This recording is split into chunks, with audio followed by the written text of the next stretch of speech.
Hello friends, welcome to ICS platform. आज है 13 अक्टूबर और 13 अक्टूबर करेंगे हम current affair from the Hindu, Indian Express और पीआईबी।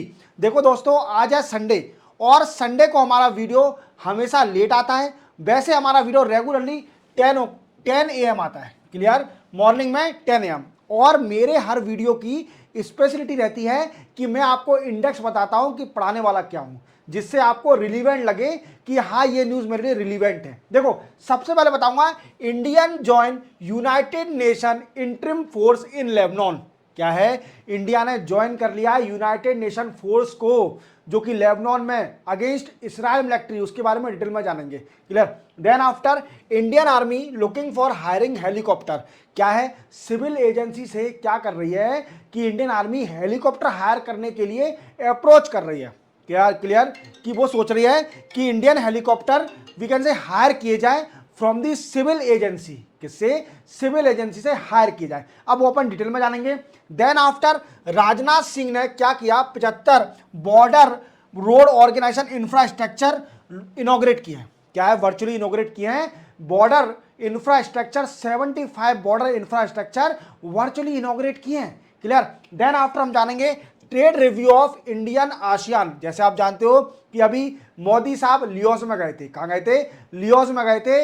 इंडिया और आसियान की मीटिंग होनी थी, 21st मीटिंग होनी थी, क्लियर। अब इस मीटिंग में क्या हुआ? एक पॉइंट दिए मोदी साहब ने, 10 पॉइंट, जिसमें से आउट ऑफ 10 पॉइंट 1 पॉइंट था कि हमें रिव्यू करना है इंडिया और आसियान के ट्रेड रिलेशन को बाय 2025। और आपको 10 के 10 पॉइंट जानने हैं तो मेरे आप 11 अक्टूबर के करंट अफेयर में जाइए, जिसमें मैंने आपको डिटेल में 10 के 10 पॉइंट बताए हैं। बट इसमें मैं बताऊंगा कि इंडिया क्यों रिव्यू करना चाह रही है इंडिया और आसियान के ट्रेड रिलेशन को, क्लियर। देन आफ्टर हम जानेंगे टी बोर्ड।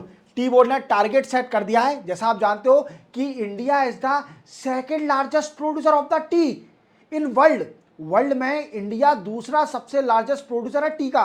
तो इसके बारे में जानेंगे, क्या टारगेट सेट किया है, बाय 2047 तक इंडिया कितना टी एक्सपोर्ट करेगी, क्लियर। चलते हैं डिटेल में जानते हैं। देखो, फर्स्ट न्यूज है हमारी दोस्तों, इंडिया जॉइन यूनाइटेड नेशन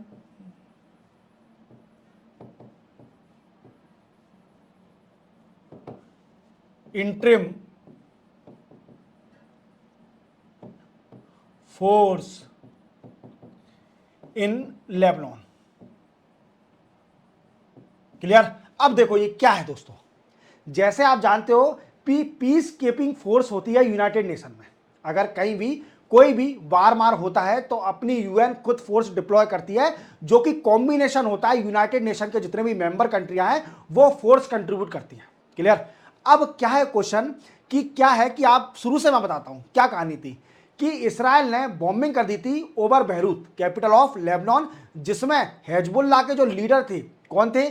कि सैयद हसन नसरल्लाह, जिनकी डेथ हो गई थी। इसी डेथ के कारण ईरान ने भी 180 बैलिस्टिक मिसाइल इसराइल पर फायर कर दी थी, जिसका मैंने आपको इंडिविजुअल लेक्चर बना के रखा है। आप जाइए मेरे एडिटोरियल में, वहां आप देख सकते हो कि एक इंडिविजुअल लेक्चर मिलेगा कि ईरान ने 180 वी कैन से 180 बैलिस्टिक मिसाइल फायर कर दिया ऑन इसराइल। अब इसके बाद क्या हुआ? इसराइल तो आप जानते हो, फिर इसराइल रुकने वाली है कि नहीं। और आप ये भी जानते हो, मैंने आपको बताया था कि जो लेबनान कंट्री है, लेबनान कंट्री का जो साउथर्न पार्ट है, southern part of Lebanon is connected with Israel northern part. Israeli का नॉर्थर्न पार्ट और लेबनान का साउथर्न पार्ट बॉर्डर शेयर करते हैं, we can say border connect करते हैं, क्लियर। और इसी को देखते हुए इसराइल अब अटैक कर रही है साउथर्न लेबनान पर। अब इसमें यूएन आ गई। यूएन ने क्या किया कि अपनी फोर्स डिप्लॉय कर दी, जो कि कई सारे फोर्सों की मिलके जो कंट्रियां यूएन की मेंबर होती हैं वो फोर्स बनते हैं UN peace keeping force. UN peace keeping force,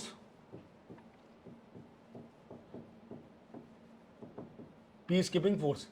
but क्या हुआ, ये न्यूज में क्यों बता रहे हो सर? साउथर्न लेबनान में डिप्लॉय करी गई है फोर्स यूनाइटेड नेशन की, इसको इंडिया ने भी ज्वाइन कर लिया है।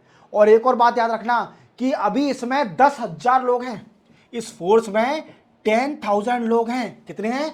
10,000 लोग, जिसमें से इंडिया के सिर्फ ओनली 900 हैं। इंडिया अकेली 900, और 900 को देखा जाए तो India is the second largest India is the second largest contributor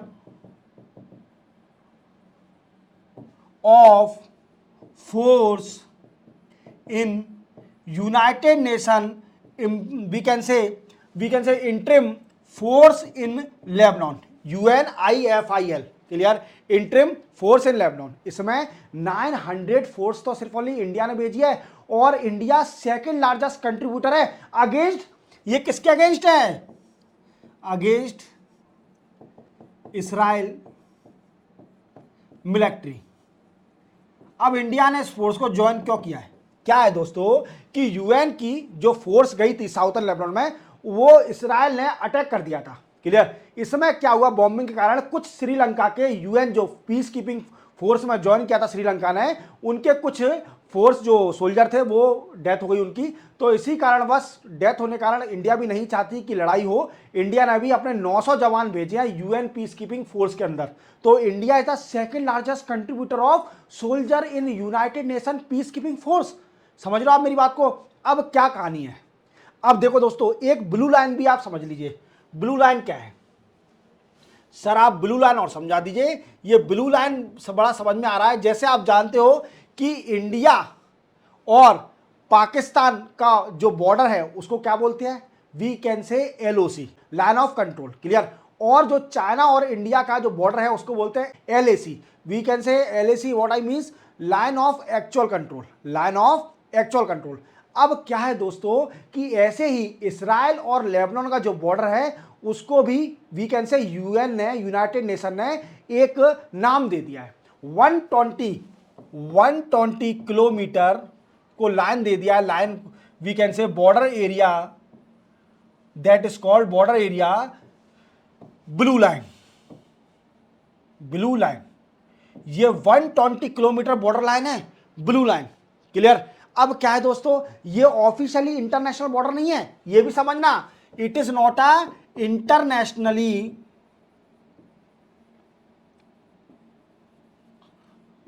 border, we can say official international border. ये ऑफिशियल इंटरनेशनल बॉर्डर नहीं है, बट यूएन ने इसको रिकॉग्नाइज कर लिया है। क्या है? यूनाइटेड नेशन रिकॉग्नाइज, क्या है? Blue line. ब्लू लाइन को रिकॉग्नाइज कर लिया यूनाइटेड नेशन ने।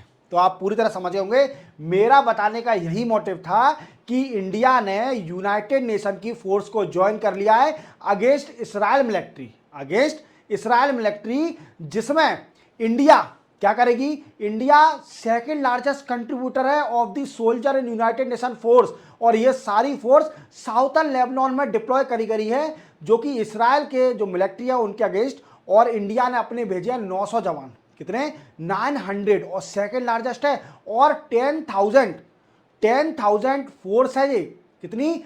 10,000 सोल्जरों की फोर्स है यूनाइटेड नेशन जो कि गई है, क्लियर। और दूसरी बात, एक और बात याद रखना, बॉर्डर लाइन के बारे में मैंने बताया कि जो ब्लू लाइन है, ब्लू लाइन क्या है कि 120 किलोमीटर की ये बॉर्डर लाइन है बिटवीन इसराइल एंड लेबनान, जो कि यूनाइटेड नेशन ने रिकॉग्नाइज किया है, बट ये ऑफिशियली इंटरनेशनल बॉर्डर नहीं है, क्लियर। समझ में आ गया इतना? चलते अपन नेक्स्ट उस पर, सिंपल था। नेक्स्ट हो जाए Indian army looking for hiring helicopter. देखो क्या होता है दोस्तों कि जैसे आप जानते हो हाई एल्टीट्यूड पर कई सारे हमारे फोर्स डिप्लॉय करे जाते हैं। क्या करे जाते हैं? कई सारे फोर्स हमारे डिप्लॉय करे जाते हैं। अब इस डिप्लॉय के साथ क्या करा जाता है? डिप्लॉय करने के साथ कि विंटर सीजन पर यह बड़ी प्रॉब्लम होती है, विंटर सीजन पर बड़ी प्रॉब्लम होती है। क्या प्रॉब्लम होती है विंटर सीजन पर? विंटर सीजन पर आप जानते हो कि कई सारी जो कैजुअलिटी हो जाती है, casualty, we can say food की शॉर्टेज ऑफ फूड, ये सारी प्रॉब्लम आती है। अब क्या कर रहा है कि इंडियन आर्मी पर बड़े बड़े हेलीकॉप्टर हैं, बड़े बड़े हेलीकॉप्टर, और उस हेलीकॉप्टर के लिए एक हेलीपैड भी चाहिए, बड़े बड़े हेलीपैड भी चाहिए कि बड़े हेलीकॉप्टर होंगे तो उनको we can say take off करने के लिए बड़े बड़े हेलीपैड भी चाहिए। तो इस जगह बड़े बड़े हेलीपैड बनाने की बड़ी प्रॉब्लम है। तो इंडियन आर्मी क्या कर रही है कि इंडियन आर्मी अब सिविल एजेंसी हैं, एजेंसीज, उनसे क्या करेगी, उनसे हेलीकॉप्टर, छोटे वाले हेलीकॉप्टर हायर करेगी। अब ये करेंगे क्या, तो ये क्या करेंगे, logistic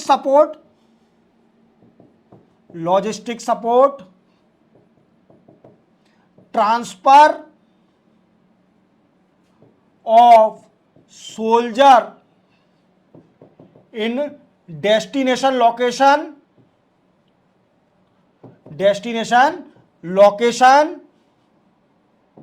then after transfer of food during winter season। तो आप समझ पा रहे होंगे कि इंडियन आर्मी कितना सोच रही है कि हमारे जवान जो हैं वो विंटर सीजन पर कैसे सरवाइव करते हैं इस हाई एल्टीट्यूड पर। अब इस सरवाइव करने के लिए कई सारी कैजुअलिटी हो जाती है, क्योंकि वहां पर फूड को ट्रांसफर करना, वीकेंड से ले जाना, वहां पर पहुंचाना बड़ी प्रॉब्लम आ रही थी, क्योंकि इंडिया आर्मी के पास बड़े बड़े हेलीकॉप्टर हैं और वहां पर हेलीपैड बनाना, बड़ा हेलीकॉप्टर होगा तो बड़े हेलीपैड बनाने पड़ेंगे, और बड़ा हेलीपैड बनाने के लिए बड़ी लोकेशन चाहिए, ज्योग्राफिकल एरिया बड़ा चाहिए। तो ज्योग्राफिकल एरिया बड़ा नहीं होगा, तो इंडियन आर्मी ने सोचा कि छोटे छोटे हेलीकॉप्टर हायर करे जाएंगे from civil agency to support in logistic और to carry that particular food. वो विंटर सीजन में दिक्कत आती है, आप जानते हो बर्फीले एरिया हो जाते हैं, तो ये कई सारी प्रॉब्लम है। क्लियर, ये समझ गए आप, ये हेलीकॉप्टर डिप्लॉय करने जा रही है इंडिया, हायर करने जा रही है इंडियन आर्मी। क्लियर, तो सिंपल है। चलते हैं अपन नेक्स्ट न्यूज पर। देखो, राजनाथ सिंह ने अभी 75 बॉर्डर इंफ्रास्ट्रक्चर वर्चुअली इनॉग्रेट किए। राजनाथ सिंह, जैसे आप जानते हो, ये हमारे डिफेंस मिनिस्टर हैं। कौन है? डिफेंस मिनिस्टर हैं, और इन्होंने अभी वर्चुअली इनॉग्रेट किए। क्या किए? Virtually inaugurate 75 border infrastructure. क्या करा? 75 बॉर्डर इंफ्रास्ट्रक्चर। अब ये क्या होते हैं 75? तो कितने सर? 22 रोड बनाई जाएंगी बॉर्डर पर, बन गई हैं, एंड देन 51 ब्रिज एंड बचे कितने? 2 और बचे। 2 इंफ्रास्ट्रक्चर प्रोजेक्ट इन, जो रिमेनिंग 2 इंफ्रास्ट्रक्चर प्रोजेक्ट है इन लद्दाख, अंडमान निकोबार। क्लियर, यहां पर सेटअप करे गए हैं। क्लियर, इतना समझ में आया। अब हम समझते हैं ये कौन कौन सी स्टेट और यूनियन टेरिटरी को कवर करेंगे। ये बनाए जा रहे हैं 12 स्टेट बन गए, इनॉग्रेट कर दिया यूनियन टेरिटरी में। कितने? 12 स्टेट और यूनियन टेरिटरी में ये बॉर्डर इंफ्रास्ट्रक्चर बन गए, जिसको वर्चुअली इनॉग्रेट कर दिया हमारे राजनाथ सिंह साहब ने। अब वो कौन कौन सी स्टेट और यूनियन टेरिटरी ये भी जान लीजिए, तो आपको मेंशन करने में आसानी होगी। जैसे लद्दाख,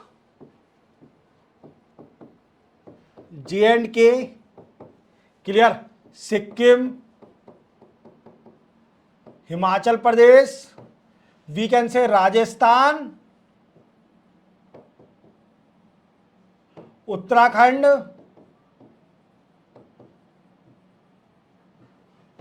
अरुणाचल प्रदेश,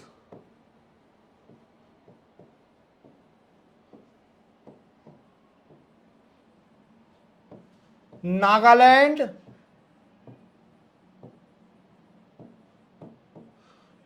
मिजोरम, देन आफ्टर अंडमान निकोबार। ये सारी स्टेट और यूनियन टेरिटरी में कितने? 75 इंफ्रास्ट्रक्चर बनाए गए हैं, जिसको वर्चुअली इनॉग्रेट किया है राजनाथ सिंह साहब ने। अब ऐसा इंफ्रास्ट्रक्चर बनाए क्यों जा रहे हैं? ये क्वेश्चन बनना है कि इंफ्रास्ट्रक्चर बॉर्डर एरिया पर क्यों बनाए जा रहे हैं। देखो, आप जानते हो कि हमें हमेशा तैयार रहना पड़ता है। अगर कोई भी ऐसी सिचुएशन आ जाती है, वार जैसी सिचुएशन आ जाती है, या फिर नाइबर कंट्री से कोई भी we can say stand off हो जाता है, तो उस सिचुएशन से लड़ने के लिए हमारे पास उस बॉर्डर एरिया पर इंफ्रास्ट्रक्चर होना चाहिए, रोड और ब्रिज होना चाहिए to deploy the immediately soldier across the border to face the situation from other country, adversely situation from other country. So हम उस चीज के लिए तैयार रहें, यह सबसे बड़ा मेजर फैक्टर है। क्या है? सबसे बड़ा मेजर फैक्टर यही है कि इंफ्रास्ट्रक्चर बनाने का across border, that we can easily face the situation और adversely situation from other country during war, and we can easily deploy the soldier across the border. We can easily deploy the soldier across the border. That is the main reason behind to develop the 75 infrastructure across border. तो आप समझ गए मेरी बात को। चलते अपन next news पर। Next है trade review of Indian ASEAN trade. देखो आप जानते हो कि मैंने आपको बताया था कि हमारे मोदी साहब लियोज में गए हुए हैं। और लियोज में क्यों गए हैं? क्योंकि लियोज में आसियान की मीटिंग चल रही है। बट हम वो मैटर नहीं करता है, मैटर ये करता है कि इंडिया और आसियान की मीटिंग कौन सी थी। इंडिया और आसियान की मीटिंग कौन सी थी? वो थी 21st meeting. 21st meeting Indian ASEAN की मीटिंग थी, जिसमें हमारे मोदी साहब लियोज भी गए थे।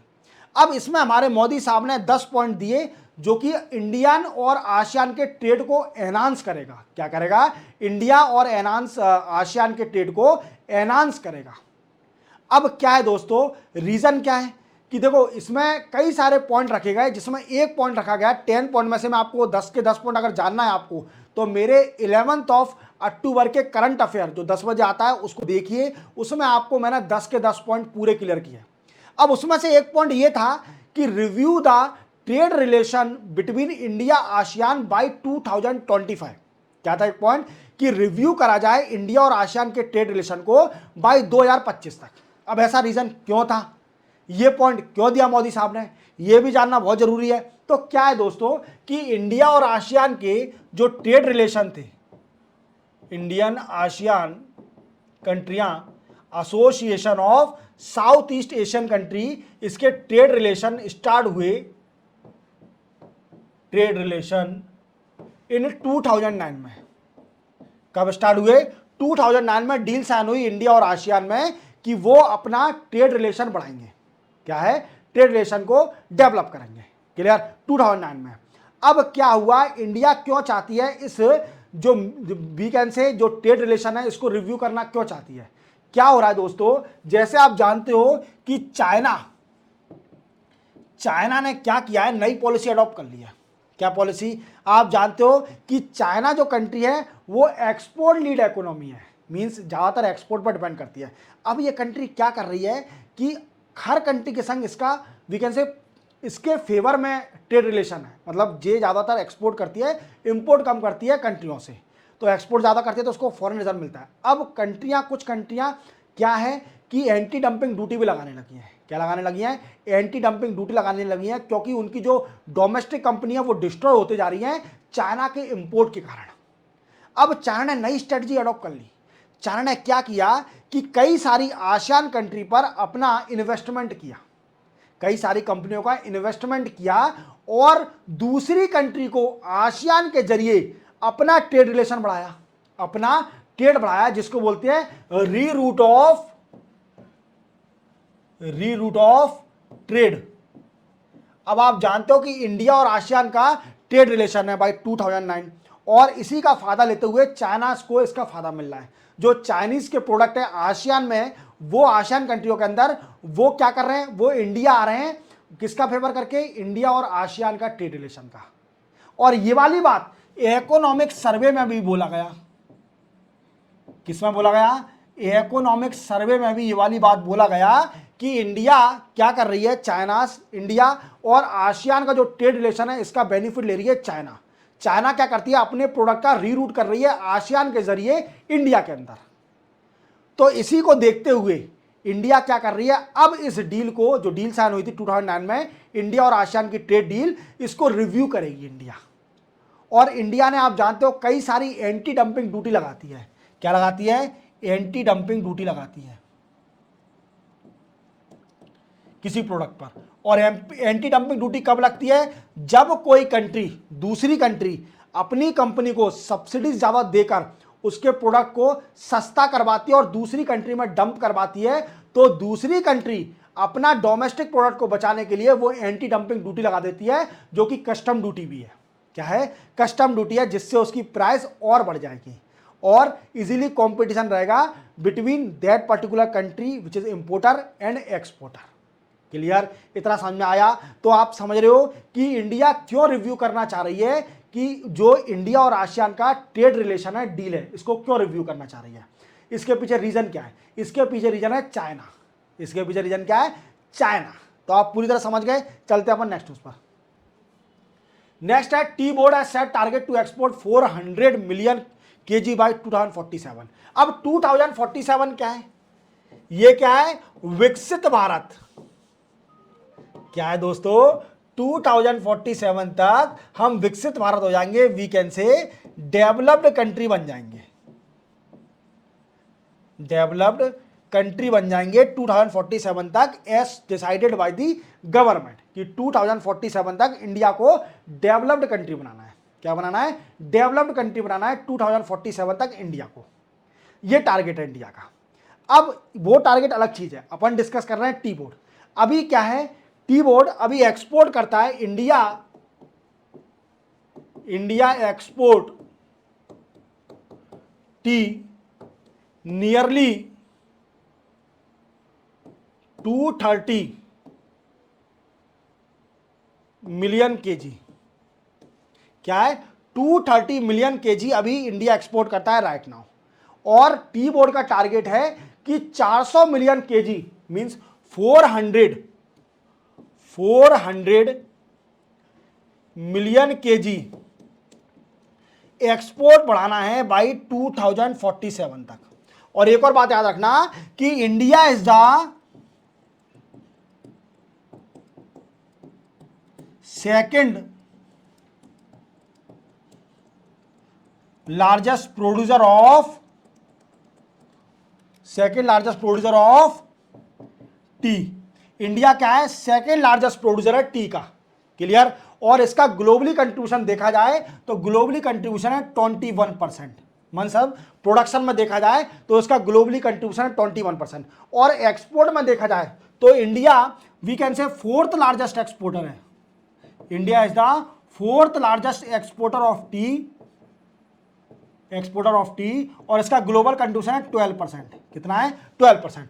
तो आप समझ गए होंगे कि टी बोर्ड ने क्या डिसाइड किया है। Tea board has decided to increase the export of tea up to 400 million KG by 2047। That right now अभी इंडिया का कितना एक्सपोर्ट है? 230 मिलियन केजी है। इसको बढ़ाकर 2047 तक, जब हमारी कंट्री डेवलप कंट्री बन जाएगी, तब तक हम इसको 400 मिलियन केजी तक ले जाएंगे एक्सपोर्ट को। और अभी राइट नाउ देखा जाए तो India is the second largest producer of T which have a contribution of 21% in globally. और अगर एक्सपोर्ट का देखा जाए अभी राइट नाउ तो इंडिया का ग्लोबली एक्सपोर्ट अगर देखा जाए टी का तो उसका शेयर है सिर्फ ओनली 12%। कितना है? 12%। तो आप देख रहे हो। और हमारी India is the fourth largest exporter of tea in the world right now. And right now अभी हम एक्सपोर्ट कर रहे हैं 230 million KG to the globally. और हमारा कंट्रीब्यूशन कितना है? 12% in exporter and production is 21%। तो आपको क्लियर हो गया। तो इसी के साथ ये 13 अक्टूबर के करंट अफेयर कंप्लीट होते हैं। चैनल को सब्सक्राइब और बेल आइकन प्रेस करना ना भूलना। मिलते हैं हम कल नए करंट के साथ। तब तक के लिए जय हिंद।